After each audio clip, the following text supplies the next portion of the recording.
Já, komið sæl, við höldum áfram hérna með rauða borðið og nú komin til mín aufúsu gestur, það Þórdís Kolbrún Reykfjörð Gylfadóttir, fyrrverandi utanríkisráðherra og fyrrverandi varaformaður Sjálfstæðisflokksins. Sæll blessaður. Sko, með ég var undirbúið mig undir þetta, þá datt mér í hug að byrja bara reykspóla strax. Já. Ertu í réttu flokki? Já, ég í réttu flokki. Ég gekk í Sjálfstæðisflokkinn þegar ég var, ég hef gerð 19 ára. Já.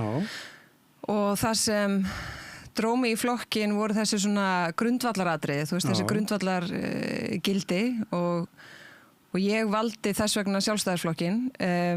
Auðvitað, sérstaklega, ég meina Sjálfstæðisflokkurinn sögulega hefur auðvitað verið mikil svona breiðfylking og maður fann það strax þegar ég mætti minn fyrsta landsfund árið 2007, þá var ég að vera 20.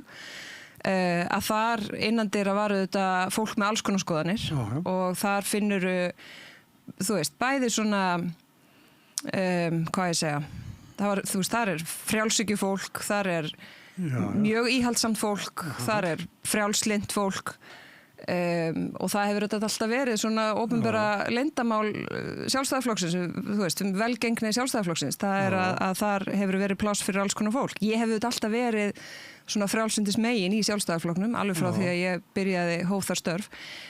Síðan hefur auðvitað alveg margt breyst í pólitíkinni, ég meina við erum með Miðflokkinn og við erum með Viðreisn og þessi flokkar voru ekki til þá og við sjáum það á fylgistölum að þegar kvarnast úr Sjálfstæðisflokknum að þá fer það helst til þessara tveggja flokka. En ég hef alveg stundum verið aðeins hugsi þegar þessu veltu upp að því ég heyri það auðvitað víða og er oft spurð hvort ég vilja áfram verið í Sjálfstæðisflokknum og ert á leiðinni í Viðreisn og eitthvað svona. Og stundum þegar ég er að skrifa til dæmis alþjóðamál og alþjóðasamstarf að þá er fólk að nefna það. Og stundum hugsa ég, ef fólki finnst ég ekki vera á réttum stað, þá veit ég ekki hvort að segja meira til mig eða hvernig það upplifir Sjálfstæðisflokkinn. Vegna þess að flokkurinn eru auðvitað stofnaður á grundvelli, þú veist, einstaklingsfrelsis, víðsýnni umbóta stefnu og alþjóða samstarfi. Já, það nefnilega til þess, þú skrifaði mjög góða grein í Viðskiptablaðið núna og þegar maður lesa hana þá talar til dæmis bara ógnir, það er ekki bara hernaðlegar, það er líka efnaðslegar og þess vegna þurfum við þjóðir að vera saman í bandalagi. Þetta er bara ESB. Já, Ertu þeirra skoðunar? Ég er ekki þeirra skoðunar að það sé augljóst að Íslandi að ganga í Evrópusambandið. Ég hins vegar er þeirra skoðunar að við verðum einfallega að horfa á veruleikan eins og hann er og reyna að sjá fyrir hvað það getur þýtt fyrir okkar ef hann heldur áfram að þróast í þá átt sem hann er að þróast núna. Ég hef alltaf verið á þeirri skoðun að það leikkerfi sem við höfum spilað í hefur hentað okkur ótrúlega vel. Ég hef aldrei verið á þeirri skoðun í Íslandi að ganga í Evrópusambandið vegna þess að við erum með samninginn Evrópska efnahagssvæðið sem er svona það besta við Evrópusambandið og það samstarf. Við erum með hluti af EFTA, þannig að við gerum fríverslunarsamninga við lönd með Sviss og Noregi og svona, Liechtenstein. Og síðan erum við með tvíhliða varnarsamningu Bandaríkin og erum aðilar að NATO. Og svo erum við auðvitað virkir þáttakendur í Sameinuðu þjóðunum og ÖSE og Evrópuráðinu og svo framvegis. Það sem ég hins vegar hef áhyggjur af núna er hvort þetta leikkerfi haldi. Vegna þess að það hefur gagnast okkur vel, vegna þess að við höfum staðið þeirri trú að alþjóðakerfi sé sterkt, að alþjóðastofnanir séu virkar, alls ekki gallalausar, ýmislegt gengið á, en það er samt í skjóli þessa kerfi sem að við höfum náð að sækja fram í lífskjörum og lífsgæðum og svo framvegis. Þegar að við horfum upp á okkar nánasta bandamann, Bandaríkin og núverandi stjórnvöld þar, leggja á háa tolla, hinga á þangað, stundum að þér virðist vegna þess að þjóðarleiðtogi þess ríkis móðgar forsetann og svo framvegis að þá fer maður að hugsa, getum við staðist efnaðslegan þrýsting. Og þess vegna hef ég verið að reyna að benda á að það að vera með óbreytt kerfi eða að drífa í þjóðaratkvæðagreiðslu og drífa okkur inn í Evrópusambandið, það eru margir sem vilja það og það er það sem er á dagskrá. En það sem ég reyna að benda á er, það er líka svo margt þarna á milli. Og mér hefur fundist vanta í umræðuna að hún sé raunverulega tekin það til dæmis, sko, getum við ekki verið dálítið sammála það að við munum þurfa að vinna að minnstakosti þéttar og nánar með Evrópusambandinu og Evrópulöndum. Þegar við horfum á sko Breta sem eru að þétta samstarfið með Evrópusambandinu með öll þau tilfinningalegu krumpuðu svona vesen hana þar á milli, þá eru þau samt að gera það. Normenn eru að gera það líka, sérstaklega auðvitað sviði svona viðnámsþróttar, öryggis og varnarmála, en það er til að mynda norski iðnaðurinn að svona kalla eftir allavega umræðum það hvort að þau geti einhvern veginn verið í skjóli með Evrópusambandinu þegar kemur á tollum, hvað sem verður úr því, og meira segja Kanada sem er nú sko miklu stærri en við og þar að leiðandi efnahagslega sterkari. Eru líka, þau ætla að vera þáttakendur í SAFE, þessu frumkvæði Evrópusambandsins eða svona mekanisma til þess að í uppbyggingu í varnarmálum, og eru líka að tala mjög til þeirra á þéttaraðirnar pólitískt, efnahagslega og öryggis og varnarlega. Ef að Bretland, Noregur og Kanada sjá öll þörf á því að þéttaraðirnar með Evrópusambandinu, án þess að þau séu leiðinni þangað inn að ganga í Evrópusambandið, hvernig má það vera að við bara sem að, þú veist, þau sem ekki eru sammála því Íslandi að ganga í Evrópusambandið, virðast einhvern veginn telja enga þörf á neinni umræðu nokkra einustu breytingar á því leikskipulagi sem við erum í dag. Það er það sem ég er í rauninni að segja, og mér finnst ábyrgðar hluti að leggja það á borðið og velta upp alls konar sjónarmiðum og valkostum vegna þess að þegar að kemur að innanlandsmálum, þá ráðum við sjálf hér bara ein og gerum það sem við teljum best. Þegar að kemur að því hvar við eigum heima svona í leikkerfi þjóðana, að þá eru valkosti sem okkur stendur til boða og við þurfum að taka ákvörðun um það. Þegar að kemur hins vegar að þróun alþjóðamála, þá höfum við bara nánast ekki nokkuð skapað hlut það að segja. Nei, en þessi þriðji þáttur hefur áhrif á þátt númer 2. Hvar eigum við heima? Það er þessum sem ég spurði þig. Þú vitnar í mann sem heitir Jamie Dimon og segir að Amerika er ekki að vera einabáti. Hvað má þá segja Ísland, segir þú? Já. Er það ekki bara eðlilegast að öll þessi umræða að fara í gang umsóknarferli og fara í gang og við fáum að kjósa hvort við viljum? Mér finnst allavega sko, mér finnst allavega skorta mjög umræðu hvað er að gerast í kringum okkur og hvaða áhrif það getur haft á okkur. Og ég segi það í rauninni sko bara þvert á línuna, bæði frá þeim sem að vilja mjög drífa í þjóðaratkvæðagreiðslu. Auðvitað, ég meina, utanríkisráðherrann er skýr. Það eru einstaka þingmenn í meirihlutanum, ég meina Pavel Bartósek, Dagur B. Eggertsson og fleiri sem eru að tala á þessum nótum. En ég tek líka alveg eftir því að það eru líka allmargir sem eru ekki. Ekki að skrifa, ekki að vekja máls á þessu. Og mér finnst ríkisstjórnin, við vitum auðvitað að flokkur fólksins hefur það opinberu stefnu að Íslandi ekki að ganga inn, en semja það að þessi atkvæðagreiðsla fari fram. Samfylkingin talaði eins og hún talaði fyrir kosningar og það er barið að henni fyrir það, en síðan eru þetta útbúin stjórnarsáttmáli þar sem þetta er alveg skýrt. Þannig að það er einn pólitíski veruleiki, þú semur hluti og stundum ekki alveg saman með það sem þú sagði fyrir kosningar. En mér hefur fundist svona skorta einhverja skýra tímalínu, svona efnisval og efnispunkta fyrir þessa umræðu. Þú heyrir ekki virka umræðu frá verkalýðsfélögunum, hvorki samtökum atvinnulífsins eða samtökum iðnaðarins eða samtökum í ferðaþjónustu og svo framvegis. Og ég bara vil, þú veist, ég ætla ekki að særa hana fram, en ég ætla allavega að benda á bara af hverju er það. Og ég tel mig alveg vita út af hverju það er. Ég meina það er klofið bakland allstaðar, sko. En það er nefnilega líka ábyrgðar hluti að ef opinber afstaða þessara hagsmunaaðila í samfélaginu er að bara óbreytt ástand sé það sem við viljum og við ætlum bara ekki að ræða það neitt meir. Þá er það líka ákvörðun og afstaða, sko. Heimsmálin hafa breyst mjög hratt. Rosalega. Og ekki, svona, Donald Trump er aðaleikari en þar, en hann en þú segir í þessum breytta heimi er óhugsandi að Íslands komist upp með að spila fríspil ef deilur harna. Þá erum við bara eins og fjöður, fjúkum eftir vindi bara. Já, og það á við bæði þegar kemur að þessum svona efnahagslegu vörnum og í því samhengi mikilvægt að við skiljum og áttum okkur á að þú veist, við erum rík og sterk þjóð vegna þess að við seljum útlendingum vörur og þjónustu. Og það höfum við geta gert í krafti þessa kerfis, í krafti þess að það eru leiðarljósið hefur verið opin alþjóðaviðskipti, fríverslunarsamningar, þú veist, sterkar aðfangakeðjur og allt þetta. Og þegar að það alltaf breytast mjög hratt, að þá verðum við að skilja, það getur þýtt að við þurfum að, þú veist, skipa okkur stað annar staðar eða gera ráðstafanir, stilla okkur upp með öðrum til þess að vera með eitthvað svona sameiginlegri styrk. En þá líka við það þegar ég hef verið að hamra á því að við þurfum að vera verðugur bandamaður, því þá líka við í því.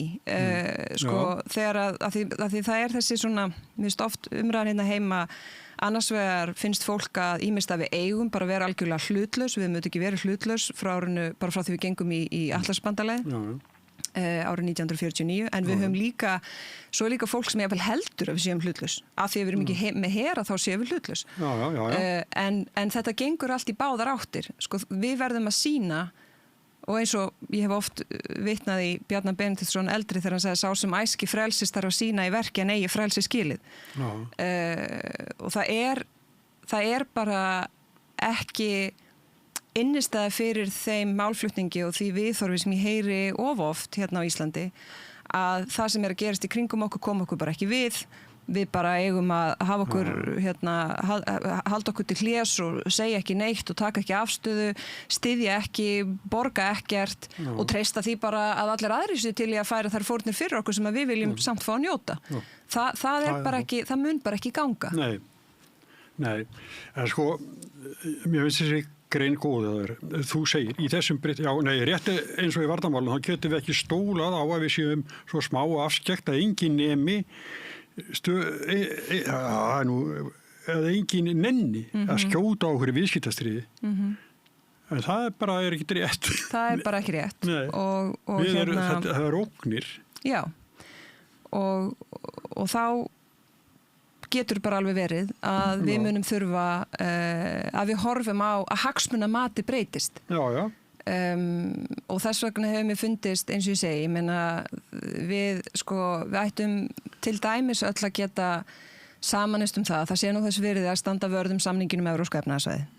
Þegar að það borið á borð ykkur viljayfirlýsing samstarf í varnarmálum við Evrópusambandið sem ekki lagalega bindandi og við höfum ekki svo mikið fram að færa, að þá það gert tortryggilegt. Og mér finnst það bara óábyrgt. Evrópusambandið, þótt fyrr hefði verið, þá Evrópusambandið að fara í mikla breytingar og stórar ákvarðanir, einfalda aðildarríkjum, að fjárfesta í varnarmálum. Þau eru með mikinn fókus á viðnámsþrótt og svona þrautseigju samfélaga, fjölþáttaógnir, netöryggi, allt þetta. Og þar höfum við verk að vinna, þú veist, það er okkar heimavinna að sinna því. Og mér finnst það bara sjálfsagt og eðlilegt að við gerum það í samfloti við okkar vini og bandamenn í Evrópu, í álfunni sem við tilheyrum. Og þú veist, að minnstakosti að við þéttum raðirnar þar sem við getum og ég held bara þess vegna var ég að segja í hlaðvarpinu daginn að ég hefði þess ágjörð því við værum svolítið að festast í hjólförum. Að mér finnst umræðin svolítið vera þau sem tala fyrir því að við eigum að drífa í þjóðaratkvæðagreiðslu og ganga í ESB segja, þú veist, ertu hræddur við þjóð þína, eigum ekki bara að taka umræðina, við viljum ganga í ESB og hinir segja, ég er ekki hræddur við þjóð mína, ég vil endilega taka umræðina, Evrópusambandið er bara svo glata, það er enga umræða að taka og þá er umræðinu lokið. Þetta er ekki umræða. Þetta er ekki raunverulegt hagsmunamat þar sem þú gefur fólki því að það að setja dagskrá að fara í gang með þjóðaratkvæðagreiðslu, þá ertu líka að setja mikla ábyrgð á hvern og einn kjósanda í landinu. Og það verður þá að gefa þeim færi, upplýsingar, samtal, vettvang til þess að geta átt að segja á því hvað er þarna undir. Og mér finnst ennþá skorta mjög á það. Þórdís Kolbrún skrifar. Undanfarin ár hef ég vakið athygli á þeim ógnum sem steðja að öryggi Íslands í heimi þar sem lög og reglur alþjóðakerfisins liggja undir skemmdum. Nú blikka viðvörun og segjum. Svona umræðu, áttu svona umræðu inn í flokknum? Já. Er hljómkurinn fyrir hann í þínflokknum? Já, sko þessi umræða nú alveg tekin í þingflokknum, kannski ekki nægilega oft eða mikið, en síðan auðvitað á maður bara alls konar samtöl við þingmenn og auðvitað í gegnum nefndastarf og slíkt. En ég get alveg sagt, ég meina undanfarið að minnstakosti ár, að þá hef ég fengið mjög svona vaxandi viðbrögð frá fólki svona þvert á flokka, í rauninu úr öllum kímum samfélagsins svo litið, þvert á kynslóðir og þú veist, ekki bara frekar kalla en konur eða konur en kalla. Þannig að svona ég upplifa alveg aðeins að hlutverk mitt kannski dálítið, ég ætla ekki að segja einkennilegt, en svona það hefur svona breyst. Já, þú ert svona jaðirinnum. Já, eða sko allan kjarnufulltrúum. Já, kannski, en sko mér finnst ég samt dálítið vera það að vera í stöðu þar sem að þú veist, þú fylgir mjög svona sannfæringuðinni og þú setur bara borðið þar sem að þú veist, þitt mat og byggir það á dómgreind og lestri og margra ára reynslu og samtölum og samskiptum við fólk í öðrum löndum sem að maður hefur bara, þú veist, þekkir og hittir á ráðstöfnum eða talar við á milli funda og svona. Þú veist, mér finnst það alveg gefandi hlutverk sko. Og mér þykir mjög vænt það að eins og segi, fólk svona þvert á samfélagið sem kýs alls konar flokka þú veist, hlusti og svona taki það til sín og hvort sem það er sammála eða ósammála og svoleiðis. En það ekki, þú veist, þetta ekki svona eitthvað meginströms hlutverk held ég kannski þingmanns, en ég ákvað það líka þegar ég tók ákvörðun að bjóða mig ekki fram sem formaður og vissi að við vorum að fara í hérna stjórnarandstöðu, að þá lofaði ég sjálfur mér og leyfði sjálfur mér að gera þetta svo lítið eftir mínu höfði og mínu hjarta.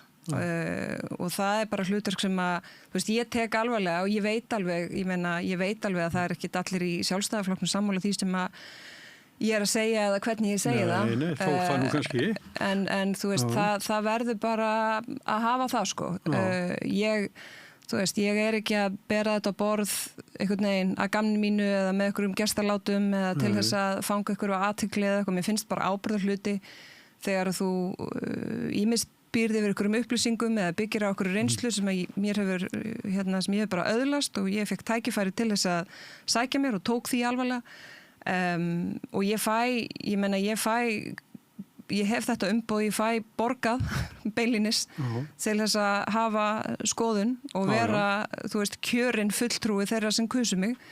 Og ég tel bara bæði ákveðna eftirspurn en kannski ekki síst bara skyldu mína að segja hluti, svo verður bara auðvitað í annarri stöðu, þú ert í stjórnarandstöðu, ég meina þú ert ekki með þetta stefnumótandi áhrif skilurðu inn í meirihluta eða þú veist inn í ráðuneyti sem að ég auðvitað var með í 8 ár og það mikil breyting, en þegar þú finnur þú hefur samt sko einhver stefnumótandi áhrif allavega á okkur umræðu að þá tek ég því alvarlega og ég vil geta hort tilbaka og sagt, heyrðu, þú veist, ég gerði það sem ég gat, þú veist, ég sagði hluti líka þegar að því var ekkit endilega vel tekið alltaf af mínum flokksmönnum eða félögum því að ég vil bara tryggja það, þú veist, Ísland sé áfram sterkt og örugt og frjálst og fullvalda, sjálfstætt og geti plumma sig í gegnum þessa ótrúlega óvissu tíma sem ekkert sér fyrir endan á, sko. Ég held að þá hlutinni verði verri áður en verði aftur betri, sko. Já,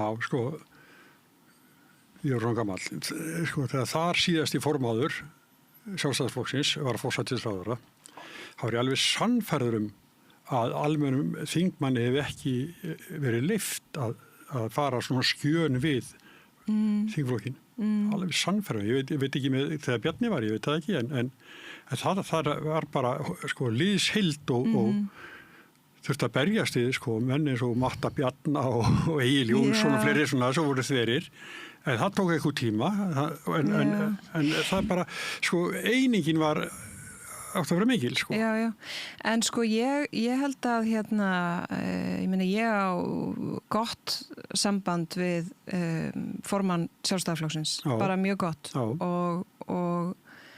og ég held að sko og þótt, þú veist, og það nú kannski það sem nú líka bara held í heilbrigðismerki við þingflokk sjálfstæðisflokksins að sko, þú veist, við getum tekist á og þingflokksfundum og getum rætt ýmis mál en þú veist, við höfum öll bara okkar hlutverki að gegna, þú veist, og ég auðvitað mjög fókuseruð á margra mati allt og fókuseruð en þú veist, ég bara ósammála því mjög fókuseruð á þessi svona alþjóðamál og utanríkismál og hef þar að leiðandi, þú veist, dálítið það hlutverk í þingflokknum, það eru auðvitað fleiri sem að tala þann málaflokk sérstaklega og ég sitja í utanríkismál og sitja í utanríkismálanefnd en ég upplifa ekki að ég tali mikið á sko skjön, það kannski, þú veist, það kannski helst að vilja einhvern veginn, þú veist, opna á einhverja umræðu og þurfa svona allavega að fara í gegn það, svo getur menn alveg komist þeirri niðurstöðu, bara heyrðu, óbreytt leikkerfi það sem við ætlum að veðja á, við ætlum að berjast fyrir því eða við ætlum að fikra okkur aðeins í einhverju samstarfi og þar við situr og svo framvegis og þú veist, þannig en heilt yfir held ég sé ekkit sko þannig á skjön. Nei, ég var ekki fram með látum Nei, þetta er það ekki í hug sko. En sko, þú skrifar víða hafa verið sett lög sem tryggja bætur og lífeyrir hækki sjálfkrafa í takt við reiknaða stærðir í hagkerfinu og kostnaði við heilbrigðisþjónustu verk í takt við hækkandi lífaldur fólks og síhækkandi hlutfalls aldraðir í samfélaginu. En fyrst af þetta með bætur og lífeyri eftirlaun og lífeyri. Mér finnst þú vera svona að það sé bara eðlilegt að þetta verið skoðað og jafnvel hækkað. Já, sko, helstu rök mín í þessu máli eða málflutningur gengur út á það að ég sé ekki betur en að þetta frumvarp eins og það skrifað sé sko óábyrgt og óskynsamlegt. Já. Og það svo sem, þú veist, það ekki bara mitt mat, ég meina það eru auðvitað margir sem hafa vakið athygli á því, bæði, þú veist, hagfræðingar og umsagnir eru margar á þá leið og núna síðast bara Seðlabankinn mjög afdráttarlaus og svona óvenju skýr og dálítið myndi ég nú segja kannski slá puttana á stjórnvöldum í þessu máli. Og ég, sko, ég ekkert að gera lítið úr góðum vilja stjórnvalda og fyrst og fremst flokki fólksins sem keyrir þetta mál áfram. En það bara, þegar þú berð ábyrgð eins og þau gera, þegar þú situr í ríkisstjórn lýðveldisins, þá bara, þá ekki nóg að þið helstu rökin hjá þeim fyrir þessu máli að þau séu almennilegt fólk sem vilja gera, þú veist, vera almennileg við þau sem að standa höllum fæti. Fólki fyrst. Já, en sko, en almannahagsmunir þýðir líka fólki fyrst, sko, að við þú veist, stöndum vörð sjálfbærni ríkisfjármála, að við eigum fyrir því sem við erum að gera, að við séum ekki með sjálfvirkar hækkanir sem bara geta raunverulega haft skaðlega áhrif á heildarkerfið og einmitt fólkið allt, sko. Ég las út úr þessu, sko, þegar þú skrifaðir að þú rauninni sammála, sko, aðra þjóðir hafa farið þessa leið og svo gliðnunin haldi ekki áfram. Já, það nú eins og Seðlabankinn benti sjálfur á, sko, að það þyrfti nú að vinna betra áhrifamat á þessu frumvarpi og sýna sömuleiðis fram á þessa gliðnun. Sko, ég ger ekki athugasemd við það og hef stutt allar þær breytingar frá því að ég var kosin inn á þing og verið í ríkisstjórn. Við höfum sko fókusa sérstaklega á þann hóp þann hluta hópsins í þessum hópi sem að höllustu fæti standa og höfum meira að verið mikið gagnrýnd fyrir það frá sko meðal annars, þú veist, okkar fólkin í okkar flokki að við séum ekki afnema sko aðrar skerðingar og slíkt gagnvart þeim sem að, þú veist, eru í svona sterkari stöðu. Ég hef stutt það vegna þess að það þú veist, það það sem sterk samfélög gera, þau bæta stöðu þeirra sem að höllustu fæti standa, sérstaklega þegar að hagur sko ríkissjóðs batnar og það bara í mínum huga alveg rétt forgangsröðun. Þannig að ég hef ekkert á móti því að horfa sérstaklega til þessar hóps og bæta stöðu hans. Þessi kerfisbreyting hins vegar að mínu mati óskynsamleg og ábyrg, þessi sjálfvirkni í þessu kerfi og sérstaklega ef við horfum bara sko lengra fram í tíman vegna þess að við vitum að við munum elta þá þróun sem allstaðar í kringum okkur. Það verða færri vinnandi hendur, líffræðileg þróun þannig og það að við séum sko eftir á í þeirri þróun á að vera fyrir okkur sko veganesti til þess að einmitt tryggja að við þá gerum ekki þau mistök sem að önnur lönd hafa gert. Bretar í vandræðum vegna svona kerfisbreytinga. Þú veist, Frakkar í stórkostlegum vandræðum með sín ríkisfjármál vegna þess að þau hafa ekki, sko, það ekki sjálfbært þeirra kerfi. Okkar, þú veist, lífeyrissjóðskerfi til dæmis eru þetta hvað sem menn geta sagt sko fjölda lífeyrissjóða eða fjárfestinga ákvarðanir og eitthvað svoleiðis. Það var bara óumdeilt. Það bara staðrendimál svo er hægt að lesa í skýrslu eftir skýrslu að okkar lífeyrissjóðskerfi ýmist best eða næst best í öllum samanburði. Og þess vegna eigum við að standa, þú veist, vörð það og standa vörð sko sjálfbærni ríkisfjármálana. Og þetta frumvarp vegur að því og þess vegna hef ég gert við það miklar athugasemdir og tel mig vita að það sé ekki allir í stjórnar meirihlutanum sammála þessu máli og þá verða menn bara að bera ábyrgð á því og svara fyrir það.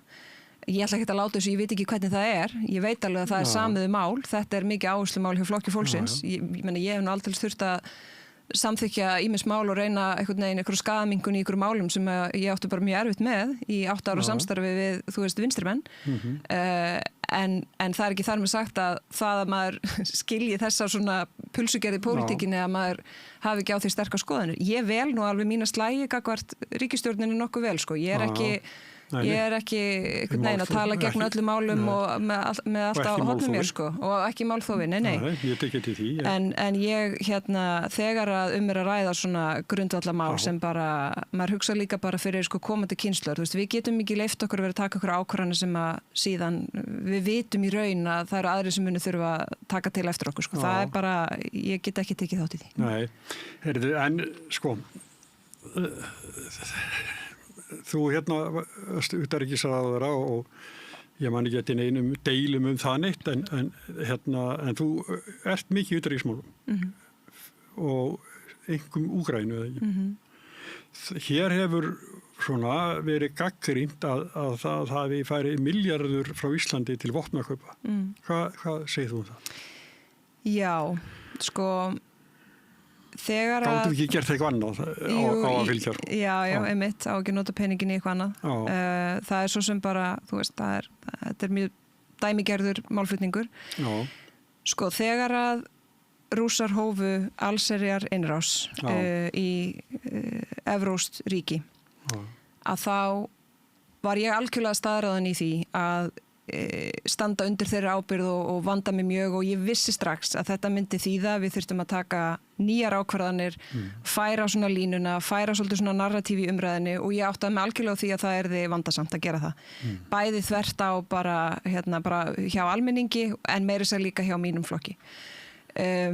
Strax bara sólarhring eftir innrásina, daginn eftir, kannski 2 dögum eftir, þá til að mynda vissu við að Úkraínumenn voru í mikilli örvæntingu og þörf fyrir aukin vopn til þess að koma í veg fyrir að Rússar bara tæki yfir höfuðborgina og skipti þar stjórnvöld og svo framvegis.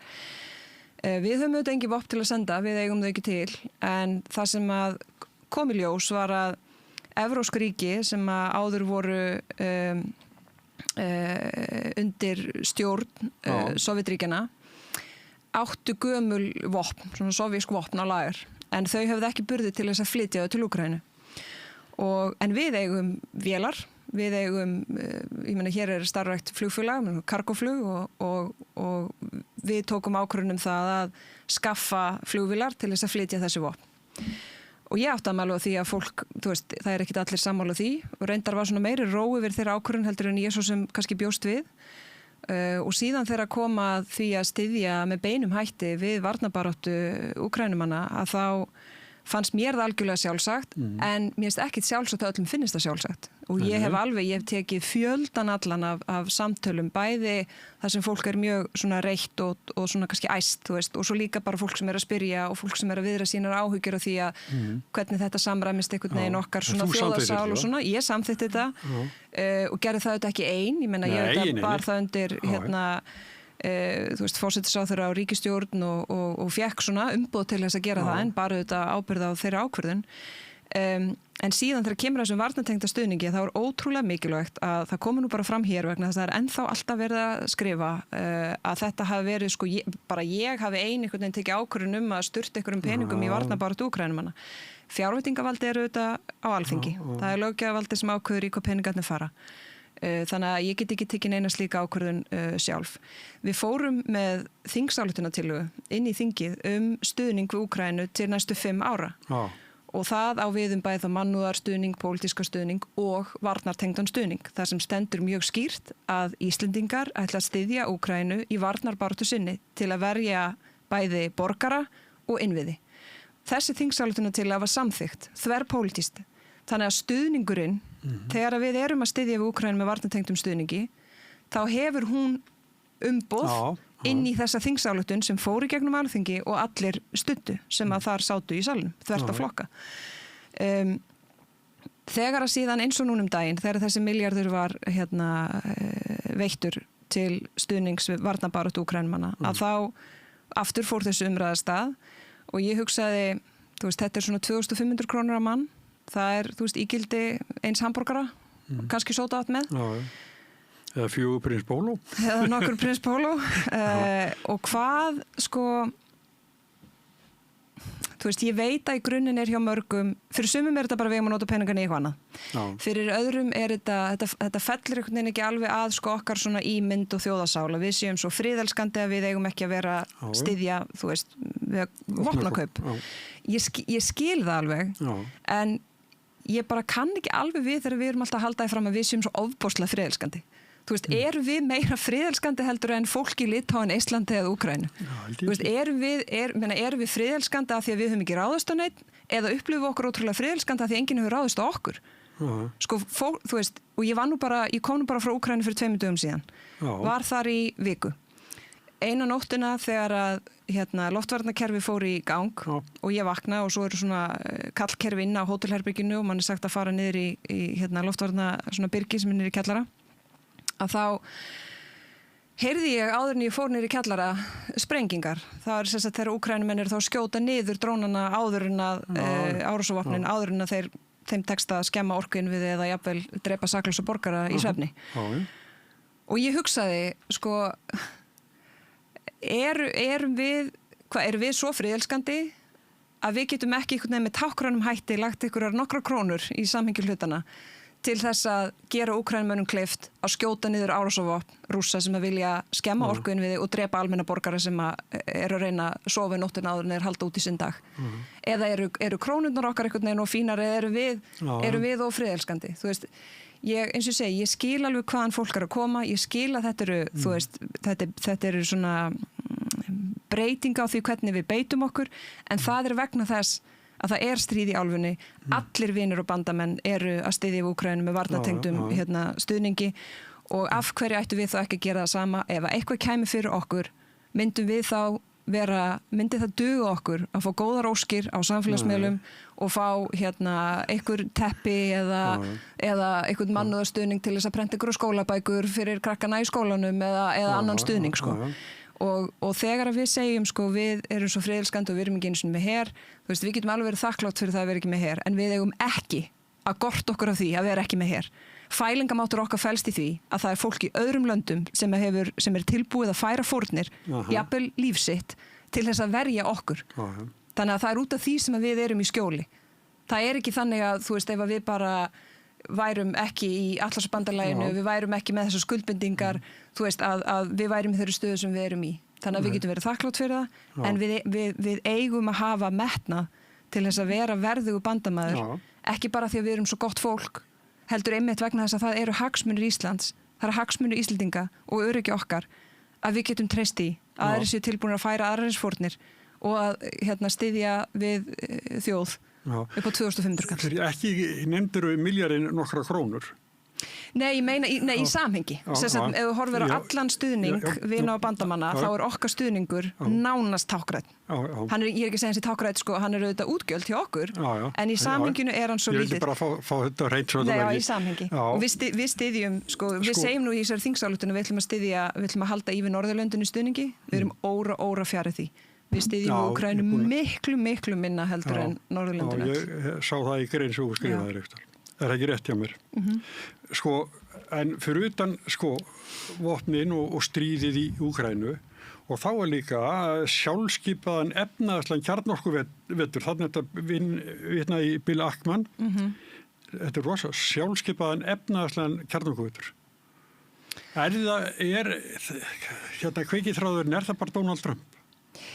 Sko, já, ég meina hans framganga og þær ákvarðanir sem hafa verið teknar eru þetta á hans ábyrgð en ég held að sé mjög mikilvægt að við áttum okkur á því að það hvar Bandaríkin eru stödd í dag, það stendur ekki og fellur með núverandi forseta Bandaríkjanna. Nei. Að því mjög stundum eins og þegar fólk segir já, hann er nú fullari maður, hann verður nú þarna bara svo lengi og svo kemur nýr forseti og einhvern veginn eins og þá falli Bandaríkin bara aftur í það hlutverk sem þau hafa svolítið gengt hérna í nánast heila mannsævi. Ég trúi því ekki. Ég vegna þess að í fyrsta lagi er ég þeirra skoðunar og það er mitt mat að forseti Bandaríkjanna er svona ákveðið einkenni af þróun í Bandaríkjunum en það er ekki þannig að Bandaríkin séu það sem þeir eru að því hann var forseti. Hann varð forseti vegna þessara breytinga. Sömuleiðis er það ekki þannig að hann sé þarna einhvern veginn einn og allir hinir séu einhvern veginn annara skoðunar. Hann er umkringdur fólki sem að jafnvel hefur svona erfiðari og svona stórkallalegri hugmyndir hvernig heimurinn raunverulega á að vera og hvað hlutverki Bandaríkin eiga að gegna í því. Þannig að ég held að það sé mikilvægt fyrir okkur að melta það og meðtaka veruleikan eins og hann er en halda okkur ekki einhvern veginn því eins og myndum vilja hafa hann og að Bandaríkin eru á erfiðum stað og þau jafnvel þótt það eru einhverjar stórkostlegar breytingar í hvað sem er í midterms eða næstu forsetakosningum eða hvað, að þá munum þau eiga í fullu fangi með að svona leysa þau mál og ég held að það sé bara lengri tíma mál og kannski þess vegna sem að Evrópa er loksins einhvern veginn að þú veist aðeins að vakna þó ég gæti varið löngum tíma í að gagnrýna ákvarðanir eða skort þar á hjá Evrópu að þá eru þau að gera það núna og ég vona bara okkur takist í sammenningu að gera það nú hratt þannig að við höfum burði til að standa vörðum það sem skiptur okkur mestu máli og þess verið að berjast fyrir Herðu, sem utanríkisráðherra þá lokaði þú sendiráðin í Moskvu bara eini utanríkisráðherra bara í álfunni eða? Við lögðum niður starfsemi sem hefur aðeins aðra þýðingu heldur en við höfum lokað af því að það að leggja niður starfsemi þýðir að við getum í rauninni hafið starfsemi að nýju án þess að fá, það er annar svona diplomatískur ferill. Það er ekki búið að klippa á snúruna. Nei, og náttúrulega alls ekki búið að slíta á stjórnmálasamskipti við Rússland, guð mig góður, alls ekki. En það sem skiptir máli hér er að þú segir, það er rétt að ákvörðun okkar var aðeins önnur heldur en annar að það er að segja afleiðingin af ákvörðunum var önnur þar sem við lögðum niður starfsemi. Hins vegar vorum við nánast ein eftir og vorum ein eftir á svona líktengjandi ríkjum í kringum okkur sem höfðu engar ákvarðanir tekið í samskiptum við Rússland. Það höfðu öll líktengjandi ríki höfðu gert það. Þau höfðu fækka fólki sem að gera það verkum að þau gátu þá fengið þess að það gagnkvæmni í þessu að þá fækkaði þá rússnesku diplomatu sömuleiðis í þeirra höfuborgum loka ræðisskrifstofum að því þau eru náttúrulega oft með starfsemi víðar heldur en í Moskvu, þetta er líka annars staðar í Rússlandi, við erum bara með það í Moskvu og þannig að í rauninni það er ekki, þannig að það er alveg hægt að segja jú, afleiðingin af okkar ákvörðun var einstök en það bara vegna þess að sendiráð okkar var svo agnarsmátt en við vorum í raun okkar ákvarðana leysi var það sem að gerði okkur dálítið einstök því það voru allir aðrir búnir að taka ákvarðanir stundum til þess að mótmæla viðbjóðslegum árásum og stríðsglæpum Rússa í Úkraínu stundum vegna njósna, stundum var bara diplomatist orðalagum að háttsemi þeirra færi gegn Vínasamningnum sem að síðan undir niðri segir meira og þessar ákvarðanir teknar. Við vorum þau sem höfum engan slíka ákvarðun tekið. Og það var í rauninni vegna þess að við vorum, eins og segi, með svo fáa starfsmenn, starfana og svo diplomata, að ef við ætluðum að gera eins og allir hinnir, að þá de facto voru það í rauninni að leggja niður starfsemi. Síðan skipti bara einfallega máli. Ég meina, hér í Reykjavík voru á 3. tug starfsmanna í rússneska sendiráðinu. Hvað halda menn að þetta fólk hafi verið að gera í sendiráðinu? Ekki var verið að byggja upp viðskiptaleg tengsl, ekki var verið að rækta eða hlúa að menningartengslum, ekki eru þau svo uppteknir að borgaralegum verkefnum, því að það eru nú ekki margir rússneski ríkisborgarar hérna á Íslandi. Þetta eru hlutverk sendiráða. Og það er... Hvað voru þeir ekki? Já, það er allavega ákveðið öryggisadri í mínum huga, því að við höfum nú ekki kannski alveg tæmandi leiðir til þess að svona fylgjast með því sem að fólk er að gera hérna á Íslandi. Við erum ekki með leyniþjónustu og svo framvegis eins og önnur ríki eru með. Þannig að það hafði alveg áhrif líka að það er engin þörf á því að vera með á 3. tug starfsmanna í rússneska sendiráðinu. En í grunninn snýst þetta bara um það að við erum með litla utanríkisþjónustu. Við erum ekki með mjög mörg sendiráð. Rökin fyrir því að halda úti sendiráði á kostnað skattgreiðenda og almennings á Íslandi er að byggja upp viðskipti við viðkomandi land, menningar, samskipti og samstarf, sinna borgarþjónustu. Og svona þetta pólitíska samstarf. Pólitísk samstarf er í algjöru lágmarki eins og hjá öllum öðrum sem við berum okkur saman við. Viðskiptin eru komið niður í nánast ekki neitt. Menningarleg samskipti eru nánast engin og það eru örfáir ríkisborgarar, íslenski ríkisborgarar í Rússlandi og við sömdum við sænska utanríkisráðuneytið að sinna því fyrir okkar hönd eins og við gerum víðsvegar heiminn þar sem við erum ekki með sendiráð. Þannig að þegar að fólk er að gagnrýna þessa ákvörðun að þá bara rökin fyrir að halda út í sendiráði, þau voru bara ekki lengur til staðar vegna háttsemi Rússa sem hefur falið það í sér að allt þetta hefur fjarað undan því, að minnsta kosti tímabundi. En það kættu sig ekki allir. Nei. Sagan segir að Skaginn Trúex á Akranesi hafi mist mikil viðskipti við þetta og það hafi verið til þess að þú fluttir það milli kjördæma. Þú hafi fundið svo mikil mótbyr í kjördæminu. Já. Það vegna þessa máls. Já, nei. Það er ég finn að þessi saga lifir. Hún er fullkomin þvæla og ekki nokkur skapaður hlutur til í því. Það hafði ekkert með það að gera.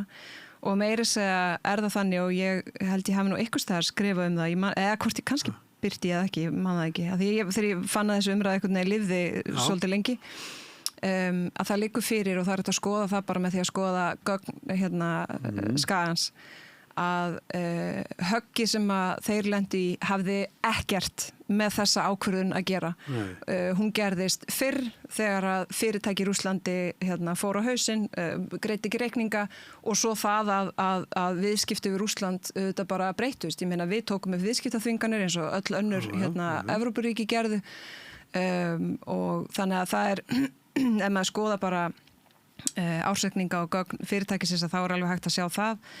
Og mér finnst það lítið áhugavert hvað þessi umræða hún lifir, hún er svona náð okkur í flugi og ég velt stundu fyrir mér hverjir halda henni á lífi en hún truflar mig ekki vegna þess að ég veit nákvæmlega hvað er satt og rétt í þessu og það að þú veist fólk leggi þetta ennþá á borði sem einhver rök í málinu, það er alls ekki þannig. Ég auðvitað var búin að vera í mínu kjördæmi á lista frá því árið 2007. Ég velti því alveg fyrir mér hvort að ég ætti að færa mig yfir í kjördæmi sem ég hef auðvitað búið í síðan árið 2015 fyrir síðustu kosningarnar 21 en ég ákvað að gera það ekki þannig að það var nú svona ég held að sé nú alveg ég held að það hefði komið fám og óvart að ég skildi færa mig í það kjördæmi sem að, eins og segi, ég hef búið í og er núna auðvitað bara, þú veist, búin að búa þar í 11 ár eða 12 ár meira þess að bjóði aðeins í Garðabænum undan í leiguíbúð og er alveg börnum mín þar og svo framvegist, þannig að þú veist, það hafði nákvæmlega ekkert með fyrirtæki á Akranesi að gera, sko. Fyrir utan það að rökin, ástæður fyrir því að fyrir þeirra áskorunum á sínum tíma hafði heldur ekkert með þessa ákvörðun að gera. Já. Þannig að það er bara... En það samt voru ykkur sem voru nú þessu þeirri næsins. Já. En hérna, sko, kom aldrei til hugar hjá þér að bjóða þér fram til formanns í flokknum? Jú, það gerði það. Ég, sko, fyrst þegar ég bauð mig fram sem varaformaður árið 2018, að þá fannst sumum ég vera, þú veist, of ung til að vera varaformaður eða svona vantaði einhverja reynslu og eitthvað svona. En fékk síðan algjörlega glimrandi kosningu og mikla traustsyfirlýsing á þeim fundi. En þá svaraði ég þeim og sagði, heyrðu, þú veist, að því að einhver sagði til dæmis, sá sem er varaformaður þarf að vera tilbúin að þú veist, taka við flokknum ef eitthvað gerist. Ég segi, ég átti mig á því, ég væri ekki að bjóða mig fram sem varaformaður nema ég væri tilbúin til þess að leiða flokkin ef að slíkt kemur upp. Og síðan liðu árin og ég var alveg opin með það í svona 2 ár allavega fyrir landsfund að ég sæi fyrir mér og ég ætlaði mér að bjóða mig fram sem formaður þegar að þáverandi formaður myndi hætta. Síðan bara það er alls konar ástæður fyrir því, ég var þetta búin að vera varaformaður í 7 ár eftir þetta stjórnarsamstarf, þú veist, ég var svona alveg á því, mér fannst ekki sjálfsagt að við myndum halda áfram sko samstarfi með Vinstri grænum eftir að Katrín fór í forsetaframboð. Við gerðum það en síðan þetta var kosið fyrr en áætlað var sem að ég var svona, taldi nokkuð ljóst að myndi gerast sko. Og síðan fórum við gegnum þessar kosningar og svo hætti Bjarni og það voru, og Áslaug fyrir framboð og svo Guðrún líka.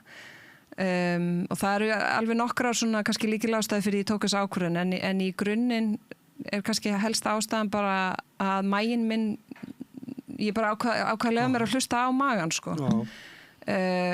Og ég hef ekki séð eftir þessa ákvörðun í sko 1 sekúndu síðan að ég tók hana. Ég var alveg búin undir það að ég myndi gera það kæmi upp svona tímabil sem ég myndi hugsa herðu, þú veist, var þetta rétt?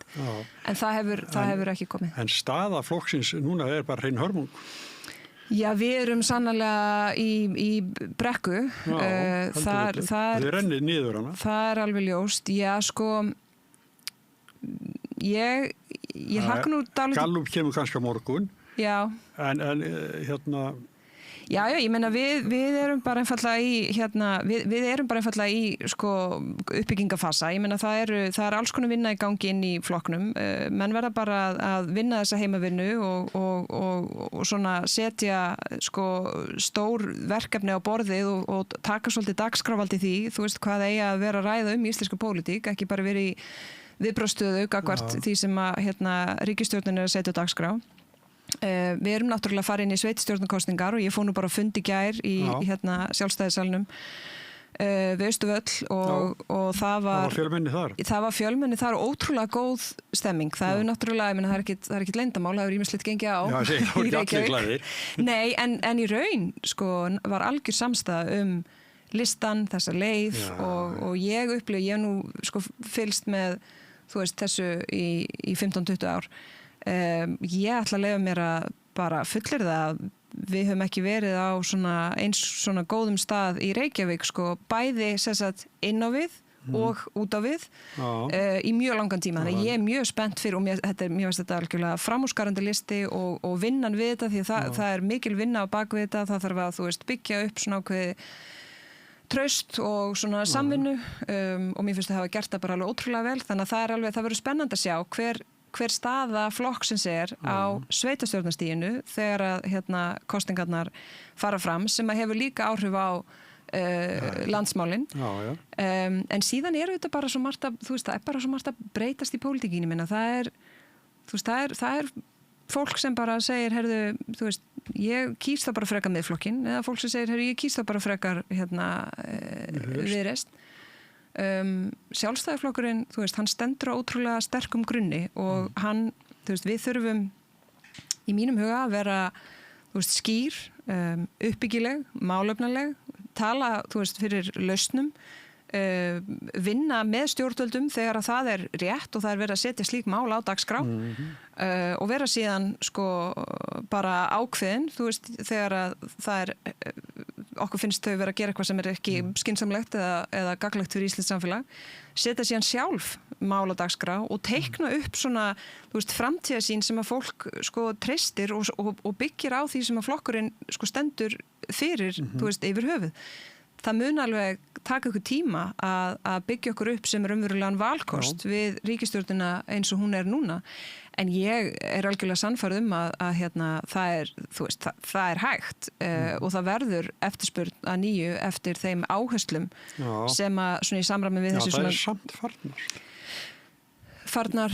Sko, kraftur Sjálfstæðisflokksins, sko maður les, sko til dæmis eldri sjálfstæðismenn, þeir hallar svolítið að miðflokknum og svo þeir sem eru nærri þér, þeir fara í Viðreisn. Já.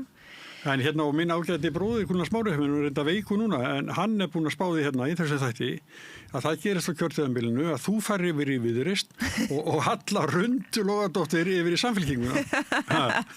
Svo sjáum við bara hvað tímilegir ljós. Já, sjáum hvað tímilegir. Nei. Þú tippar ekki á þessi rétt hjálm? Nei, alls ekki. Hann mun þurfa